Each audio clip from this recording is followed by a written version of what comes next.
दिल्ली अब coaching hub नहीं बल्कि दलाली और छात्रों की मौत की हब बन चुकी है। शिक्षा के दलालों के हाथ खून से रंगे हुए हैं। कुछ और बोलूं या फिर किसी को आरोपी बना दूं और किसे दोष दूं?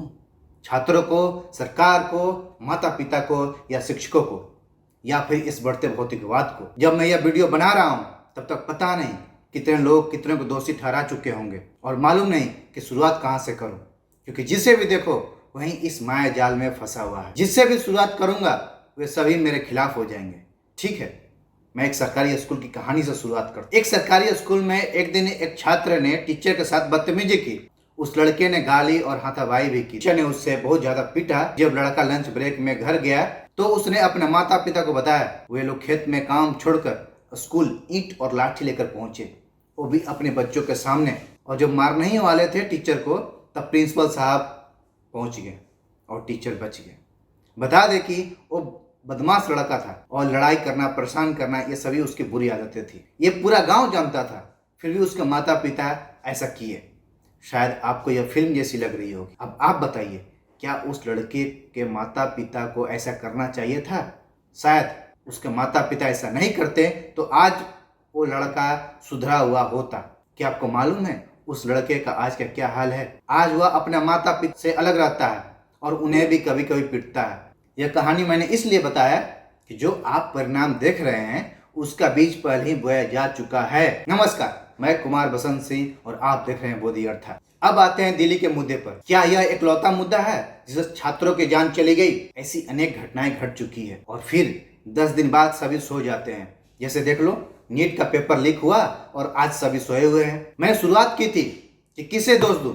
ऐसी घटनाओं में जो भी नजर सामने आता है सभी उनको दोषी ठहराने लगते हैं। आज हम आप सभी दो लोगों को अपने घेरे में लिए हुए हैं, विकास दिव्यकृति और अवध ओझा को, और उन्हें शिक्षा का दलाल तक घोषित कर रहे हैं। तो क्या मैं भी उन्हीं पर आरोप लगा दूं? हाँ, मेरे पास भी शब्द हैं किसी को भी दोषी ठहराने के लिए।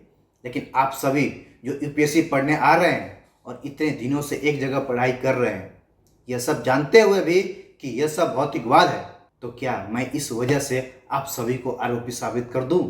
या उन्हें जो एक एग्जाम पास कर ऑफिसर बन जाते हैं और झूठी खबर देते हैं कि मैंने इस कोचिंग सेंटर से या फिर उस कोचिंग सेंटर से तैयारी की? सवाल तो बहुत है, आपसे भी, सरकार से भी, और खासकर उन समाज के और रिश्तेदार के ठेकेदारों से भी जो बोलने लगते हैं कि देखो उसके बेटे का रिजल्ट हो गया और आपके नहीं, और बच्चे पर ताने मारने शुरू कर देते हैं। बहरहाल आगे कुछ और बोलूं उससे पहले राजेंद्र नगर में क्या हुआ था जान लेते हैं। दिल्ली में दूर दूर से, भारत के हर कोने से दिल्ली छात्र पढ़ाई करने आते हैं और यूपीएससी की तैयारी करते हैं, और अधिकांश कोचिंग सेंटर 1 लाख से ऊपर फीस लेते हैं। फिर भी छात्रों की सुरक्षा का ध्यान नहीं रखते, नहीं सरकार निरीक्षण करती।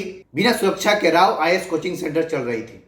मालूम नहीं ऐसे कितने कोचिंग सेंटर चल रहे हैं या फिर चल रहे थे। जब दिल्ली में भारी बारिश हुई तो राव आईएएस सेंटर के बेसमेंट में पानी भरने लगा। फिर देखते ही देखते बेसमेंट पानी से भर गया।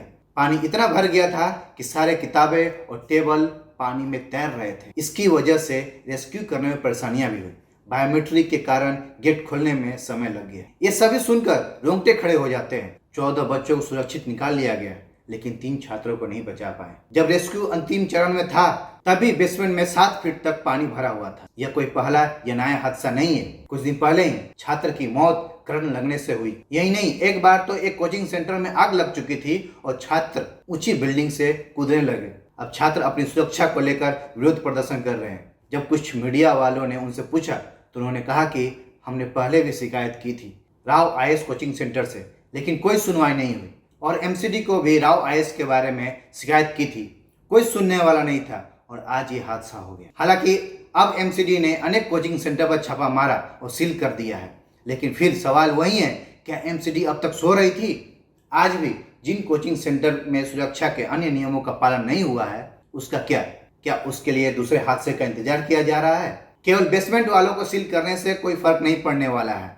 बात करते हैं विकास दिव्यकृति की, जिसकी अपना कोचिंग सेंटर दृष्टि आईएएस के नाम से है। उसका भी एक क्लास बेसमेंट में चल रहा था, जिसके वजह से उनको भी सभी ट्रोल कर रहे हैं और सारे इल्जाम उनके ऊपर लगा रहे हैं। हालांकि इस घटना के बाद उन्होंने निजी इंटरव्यू में बोला कि सरकार एक सुरक्षा का नियम बनाए और अगर उसको कोई फॉलो नहीं करता है तो उसे सील कर दिया जाए। वहीं अवध ओझा का अभी तक कहीं भी नाम नहीं है। फिर भी अवध ओझा को इस घटना में लोग खींच रहे हैं। अवध ओझा अपने सफाई में एक निजी इंटरव्यू में बोले कि मैं छात्रों के साथ हूँ, लेकिन इस आंदोलन में बहुत गुस्सा है और ना ही मुझे कोई नेतृत्व वाला दिख रहा है जिससे मैं बात करूं। उन्होंने गांधी और जलियांवाला बाग का अपने इंटरव्यू में जिक्र किया और उन्होंने बोला, गांधी जी हमेशा से आंदोलन का नेतृत्व का तैयारियां करते थे, इसलिए आप सभी देखे होंगे गांधी के आंदोलन में कोई भी मारे नहीं जाते थे, क्योंकि जो भी नेतृत्व बोलता वो सभी सुनते थे। वहीं दूसरी तरफ जलियांवाला प्रोटेस्ट की कोई अहम तैयारी नहीं थी, ना ही कोई प्लानिंग थी। जो लोग विकास देव विकृति और अवध ओझा का नाम लेकर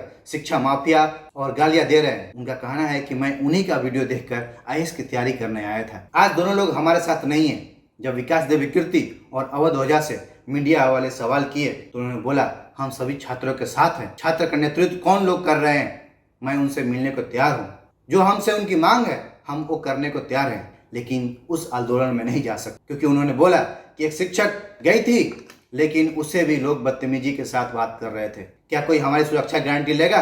तो हम आंदोलन में जाने को तैयार हैं। अगर लोग किसी के वीडियो या किसी से प्रेरणा लेकर कुछ करते हैं तो गलती किसकी है? यह सवाल भी आपसे ही है। मान लीजिए अब बच्चे थे, आ गए 1 साल 2 साल या 3 साल से जब पढ़ाई कर रहे थे, तब तो समझ जाना चाहिए था कि ये सब भौतिकवाद का चक्कर है, अपने घर वापस जा सकते थे। तो नहीं, आप लोग भी लगे रहते हैं क्योंकि भौतिकवाद आप पर हावी हो चुका है। जब तक आप भौतिकवाद से बाहर निकलते हैं तब तक समाज के ठेकेदार आपके दिमाग पर हावी हो चुके होते हैं और आप अपने लड़ाई नहीं लड़ पाते हैं। तो यह आपकी गलती भी नहीं है। मैं आज भी कहूंगा, मत करो किसके कहने पर या फिर कुछ करने की जिद में या फिर किसी की औकात दिखाने की जिद में। जो करना चाहते हो वह करो, उठो, जागो, अपने मन की लड़ाई लड़ो। मैं लड़ चुका हूं, अब आपकी बारी है। फिर मेरे कहने से नहीं, आप अपने दिमाग से सोचो, निर्णय लो। तो फिर गलती किसकी है? अब बताता हूं। जब हम छोटे होते हैं, मतलब 1 से 5 साल तक, तब गिर जाते थे, भूखे रहते थे या फिर कुछ हो जाती थी, तो गलती किसकी होती थी? जो उस वक्त हमारे साथ गार्जियन होता है। सभी उसी को बोलते हैं या डांटते थे। ठीक वैसे ही जैसे ही आप 18 साल के होते हैं और आपके गार्जियन बदल जाते हैं, क्योंकि आप अपनी सुरक्षा की जिम्मेदारी किसी और को दे देते हैं। मैं आपको समझाता हूँ। जैसे कभी कभी किसी से मदद मांगते हैं तो क्या बोलते हैं कि आप ही माई बाप हो, आप ही सब कुछ कर सकते हो। ठीक वैसे ही सरकार माई बाप होती है कि आपकी हर चीज का ख्याल रखेगी। आप सोचो, जो दिल्ली की घटना हुई और प्रोटेस्ट कर रहे हैं वो किससे मांगे कर रहे हैं? कोचिंग सेंटर से या सरकार से? यह सवाल आप अपने आप से पूछिए। देश में मानव निर्मित कोई भी घटना हो, उसकी जिम्मेदारी सरकार की होती है, चाहे वह प्राइवेट कंपनी की हो या शिक्षा केंद्र की हो या रेलवे हादसा ही क्यों ना हो। हम सभी सरकार को टैक्स देते हैं सिस्टम को सही करने के लिए। सिर्फ कोचिंग सेंटर की बात तक सीमित नहीं है। यह बात यहाँ तक है कि आप क्या सोचते हैं, क्या खाते हैं, क्या पीते हैं, कहाँ रहते हैं, कैसे रहते हैं, ये सब सरकार निर्णय लेती है। तो अगली बार आप अपना सांसद चुने, अपना एमएलए चुने, अपना एमसीडी वाला चुने, तो उन्हीं को चुने जो आपको लगता है कि आप सभी का काम करेगा, न कि भौतिकवाद और धर्मवाद के चक्कर में। जो मैंने अभी तक कहा और मैंने गांव की कहानी बताई, उसे फिर से सुनिए। आपको अब मेरी कहानी बताने का मकसद मालूम चलेगा और आपको मालूम चलेगा कि आप यहाँ क्यों हैं और इन सभी हादसों के पीछे किसकी गलती है। जय हिंद।